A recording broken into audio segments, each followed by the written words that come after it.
They told us it didn't come from a lab. They told us it wasn't gain-of-function research. They told us it was only 15 days to slow the spread. They told us masks work. They told us we have a federal plan. Joe Biden said that himself. They told us there would never be a vaccine mandate. They told us people who get vaccinated can't get the virus. The vaccinated can't transmit the virus. And they told us there was no such thing as natural immunity. Think about this. Think about this.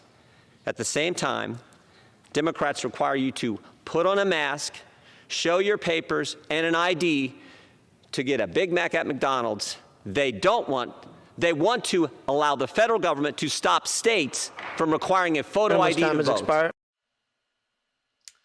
That was Ohio Congressman Jim Jordan criticizing the Biden administration for misleading the American people. The congressman is the ranking member of the House Judiciary Committee, and he joins me now. Congressman, it's good to see you. Thanks very much for being here. I want to get right into the Biden COVID strategy because there are more Americans dead from COVID on his watch than the prior year. Your reaction to why they continue to mislead the American people?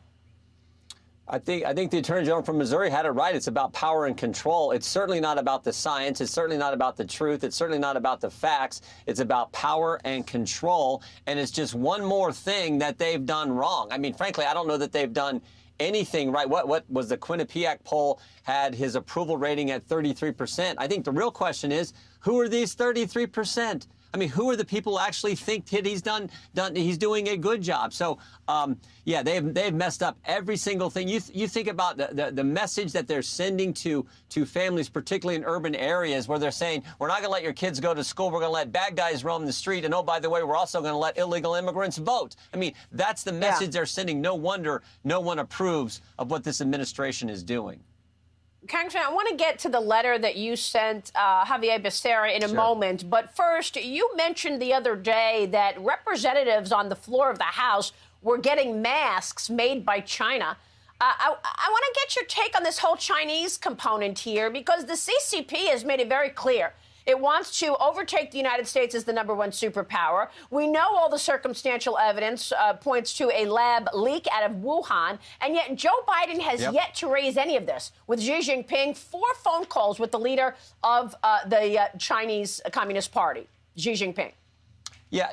No, I think, again, just another example of just how weak this administration is, and contrast it to President Trump. President Trump was the first president to truly stand up to China, to take the fight to China and say, we're not going to tolerate all the things you're doing in international trade. We're going to stand up and project strength from the Oval Office. And then now you have Joe Biden, where we get masks from China. And I always go back to early on in this administration, when our Secretary of State was in Anchorage, Alaska, meeting with his counterpart, and the treatment that Secretary Blinken allowed the Chinese to, the lecture he got from them, that would never happen to Mike Pompeo in a President Trump administration. Pompeo, first, they wouldn't have tried it. And Maria, if they did do it, Mike would have got up and flipped the table over and said, you don't talk to the greatest nation in history that way. We are the United States of America. We're not going to tolerate that. But yet Tony Blinken just sat there and took it. So, again, I think it's just this overall picture and fact that there's weakness now being projected from the Oval Office, and it's frankly dangerous. It's not good for the country.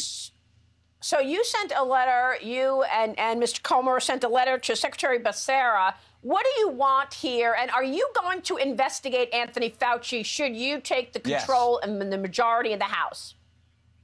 Yes, we definitely are.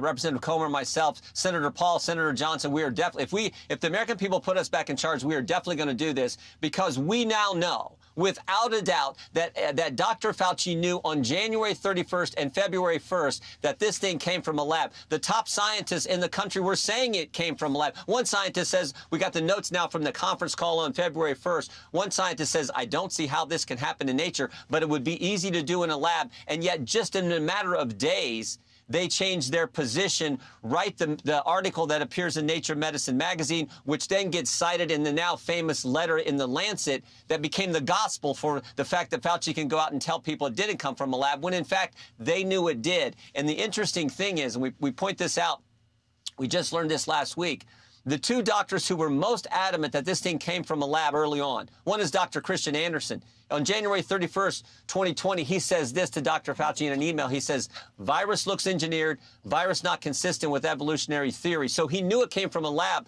but they changed their position. And a few months later, guess what? They get $8.9 million grant. Both him and Dr. Gary, the guy who said it couldn't happen naturally. They change their position and get an $8.9 million grant from Dr. Fauci. Yeah, we're looking at the timeline right now, and it was February 2020 when scientists warned Fauci and Collins on a call that COVID-19 may have leaked from the Wuhan Institute of Virology. Then a month later in March, Gary signs his name to a paper which states that COVID-19 is not a laboratory construct or a purposely manipulated virus. We go on to look at April, where Collins emails Fauci about a Fox News report that says multiple sources believe COVID originated at that Wuhan lab, and asks if the NIH can help put down this very destructive conspiracy. We follow on this timeline, as you see on your screen. April 2020, Fauci responds saying it is a shiny object that will go away. And then in May of 2020, Fauci's NIH awards that $8.9 million grant money that you are referring to from the NIH. Connect the dots here. Was he paying off people to say the narrative he wanted said? And is he protecting the CCP? Look, we don't know for sure, but all I know is that fact pattern seems to suggest that very point. I mean, they say it comes from a lab. That's where the evidence points. It suddenly changes. They switch 180 degrees, write the article. Dr. Fauci then uses that article to go out and tell the country, to tell the American people, frankly, the world, no, it didn't come from a lab. So the big takeaway I have, Maria, is this is the pattern we see from the Biden administration, from the left. This is the template they use. I mean, frankly, we saw it this past week. The Department of Education actually went to the National School Boards Association, asked them to send them the letter so they have the pretext to go do what they wanted to do, namely attack moms and dads and parents who are showing up at these school board meetings. So that's the template. Jim Comey did the same thing, frankly. A few years ago, he knew the dossier was bogus, but that was the pretext for him to go do what he wanted to do, which was spy on President Trump's campaign. Fauci did the same thing in my judgment. He got the letter written by the very scientists who knew this thing came from a lab, changed their position. They write the letter. Fauci uses that letter in the Lancet as the basis for saying, no, you're crazy if you believe this. This is a conspiracy theory. He went after Bret Baier on Fox News, for goodness sake. I mean, this is how bad the left is, and it goes right back to what the Attorney General just said. It's about power. It's about control, and it is as wrong as it can be. Well, they don't want you to look at any of this. Instead, they are focusing on their voting bill, perhaps to stay in power for the Democrats for as long as possible, and January 6th. Real quick before you go, Leader Kevin McCarthy says he will not cooperate with the January 6th probe. The committee also asked to meet with you to discuss your communications with President Trump. You signed the January 6th ranking member Rodney Smith's letter asking for evidence, and you haven't gotten an answer. What can you tell us?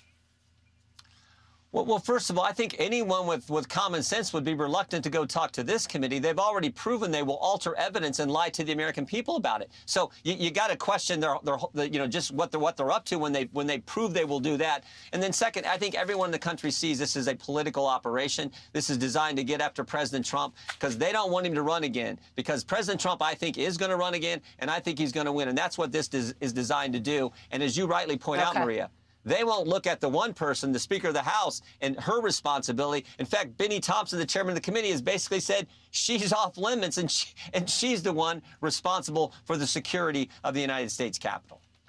All right, Congressman, it's good to see you this morning. Thanks very much. We will be watching all of these developments as Joe Biden marks 1 year in the White House this Thursday.